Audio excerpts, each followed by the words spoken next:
Hi ஒருவன். So இந்த வீடியோவில் நம்ம என்ன பார்க்க போகிறோம் அப்படின்னா, தமிழுக்கான 12 ஸ்டாண்டர்ட் ஆன்சர் கீ தான் பார்க்க போகிறோம். தமிழ் எப்படி இருந்துச்சுன்னு கமெண்ட் பாக்ஸில் கமெண்ட் பண்ணுங்கள்.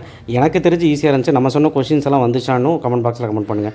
1 மார்க்கை பொறுத்த வரைக்கும் வந்து பார்த்திங்கன்னா, ஃபஸ்ட் ஆன்சருக்கு தொல்காப்பியம், செகண்ட் ஆன்சர் வந்து Maraimalai Adigal, third answer Tolkappiyam. So check பண்ணிக்கோங்க. அடுத்து ஃபோர்த் ஆன்சர் வந்து பார்த்திங்கன்னா ரெண்டாவது, ஃபிஃப்த் ஆன்சர் பார்த்தீங்கன்னா ஈயோடது, அதாவது 4வது ஆப்ஷன். ஆறாவதுக்கு வந்து இ ஆப்ஷன், 3வது ஆப்ஷன். 7வதுக்கு வந்து பார்த்திங்கன்னா ஆ ஆப்ஷன் ஃபஸ்ட் ஆப்ஷன். 8வதுக்கு வந்து பார்த்திங்கன்னா 4வது ஆப்ஷன். ஸோ 9வதுக்கு வந்து பார்த்திங்கன்னா 4வது ஆப்ஷன். 10வதுக்கு வந்து பார்த்திங்கன்னா 2வது ஆப்ஷன். அது 11 வந்து மகிழ்ச்சி, அண்ட் 12வது வந்து காண்டம், 13வது வந்து வயதில் சிறியவர் ஆனாலும் தலைவர், 14வது வந்து பாடாந்திணை. ஸோ இதுதான் 1 மார்க். ஸோ 1 மார்க் பொறுத்த மட்டிலும் உங்களுக்கு ஈஸியாக தான் இருக்குது. 2 மார்க் வந்து பார்த்திங்கன்னா வாடகை காலத்து விலங்குகளும் பறவைகளும். ஸோ ரொம்ப ஈஸியான கொஷின் கேட்டாங்க. செல்வம் இருப்பதற்கான, ஸோ இது வந்து நான் திருக்குறளை பொறுத்த வரைக்கும் உங்களுக்கு நான் ஃபஸ்ட்டே சொல்லியிருக்கேன், 2 மார்க்கு சிறுவினா நெடுவினா எல்லாமே வரும்னு சொல்லியிருக்கேன். அதே மாதிரி கேட்டிருக்காங்க. நகரம் பட்டிய தீட்டிய, ஸோ கண்டிப்பாக அதுவும் ஈஸி தான். 18வதும் ஈஸி தான், இடம் சுட்டி பொருள் விளக்குக. 19வது வந்து பார்த்திங்கன்னா அதுவுமே ஈஸி தான். ஸோ செயலும் ஒரே நேரம் ரெண்டுமே ஈஸியாக தான் குருவினா கேட்டிருக்காங்க. எல்லாருமே நல்லபடியாக எழுதியிருப்பீங்க. 2 பாயிண்ட் எழுதினாலே மார்க் போட்டுருவாங்க. சிறுவினாவை பொறுத்த வரைக்கும் உங்களுக்கு ஈஸியாக தான் இருக்குது. மயங்கோடி சொற்கள் எல்லாருமே எழுதியிருப்பீங்க. ஊமை தொடர் எல்லாருமே எழுதியிருப்பீங்க. ஏன்னா எல்லாம் நம்ம சொன்னது தான். பொருள் பொருத்தமான வேற்றுமை உறுப்பு எழுதிடலாம். ஏதேனும் ஒரு சொல்லை பிரித்து சேர்த்து எழுதுக. கலை சொல்லாக்கம் எழுதிடலாம். அதுக்கப்புறம் புணர்ச்சி விதி கண்டிப்பாக. அருங்கானம் பார்த்தீங்களா, அருமை கூட்டல் காணம். என் வீடியோ பார்த்துருந்தா எழுதியிருக்கலாம். ஈறுபோதல் இனமைகள்.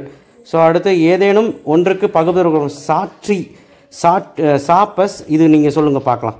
இது என்ன வரும்னு சொல்லுங்கள். ரொம்ப ஈஸியாக கேட்டிருக்காங்க. இதுவும் சொல்லுங்கள் பார்க்கலாம். ஸோ அடுத்து வந்து பார்த்திங்கன்னா 4 மார்க் சிறுவினா குகனோட ஐவராகி நம்ம ரிப்பீட்டட் கேட்டோம். ஈசன் மகன் ரொம்ப ரிப்பீட்டடு. ஸோ அதுக்கப்புறம் இதுவுமே ஈஸி தான். ஸோ மொத்தத்தில் 2 எழுதிடலாம். அடுத்து மழை வெள்ள பாதிப்புலேருந்து அது எழுதிடலாம். தாய் தந்தையும் அது எழுதிடலாம். சென்னையின் புகழுக்கு சான்றாக அதோட மயிலி சீனி வெங்கடசாமி கேட்டிருக்காங்க. ஸோ இதான் 2 நீங்கள் ஈஸி எழுதியிருப்பீங்க. பொருள் வேற்றுமைன்னு கேட்டிருக்காங்கப்பா. அணி எழுதி விளக்கம் எழுதி சான்று எழுதி பொருத்தம் எழுதுனா போதும், 4 மார்க் கொடுத்துருவாங்க. இலக்கிய நயம் பாடத்தில் ஒரு 3 நயம் எழுதி மையக்கருத்து லாஸ்ட்டில் முடிவில் எழுதிருங்க. அடுத்த பாடாந்தினை எழுதியிருப்பீங்க, நம்ம சொல்லியிருந்தோம். அடுத்து வந்து பார்த்திங்கன்னா பழமொழி வாழ்க்கை நிகழ்வோடு கண்டிப்பாக எழுதியிருப்பீங்க. ஸோ அடுத்தது இது பாருங்கள், ரொம்ப ஈஸியாக இது வரைக்கும் கேட்டாங்க. 10 கொடுத்து எழுதுறது யார் வேணாலும் எழுதலாம் இதை. ஸோ எதாவது 3 தான் எழுதணும், அந்த 3 எழுதியிருப்பீங்கன்னு நினைக்கிறேன். இதில் நெடுவினா பாருங்கள், செய்யணுன்ற இதில் வந்துருச்சு. ரொம்ப ஈஸியாக கேட்டாங்க. தமிழின் சீரலுமே ரொம்ப ஈஸி. அடுத்தது வந்து நிர்வாக மேலாண்மை நான் சொல்லியிருந்தேன், படிக்க சொன்னேன், என்ன பண்ணீங்கன்னு தெரியல. கோடைமலை உரிமை தாகம். ஸோ எந்த ஒரு இடையூறுமே எல்லாமே இருக்குது கொஸ்டின் பேப்பரு. தண்டி அலங்காரம் பாடல் கேட்டிருக்காங்க, கண்டிப்பாக ஈஸியாக இருக்கும். அடுத்தது வரும் என முடியும் குறள். எங்கே நீங்கள் சொல்லுங்கள் பார்க்கலாம். நிறைய பேர் மறந்துட்டு வந்துட்டாங்க நம்ம குறள். எனக்கு ரொம்ப வருத்தமாக இருக்குது. ஸோ வரும் என முடியும் குறள் கண்டிப்பாக எல்லாருமே எழுதியிருப்பீங்க. எல்லாருனாலையும் இதில் வந்து 90க்கு 80+ எடுக்க முடியும். கண்டிப்பாக நீங்கள் எவ்வளோ மார்க் எடுக்கிறீங்க கமெண்ட் பாக்ஸில் கமெண்ட் பண்ணுங்கள். தேங்க்யூ. ஷேர் பண்ணுங்கள், சப்ஸ்கிரைப் பண்ணி நெக்ஸ்ட் வீடியோவில் சந்திப்போம். தேங்க்யூ.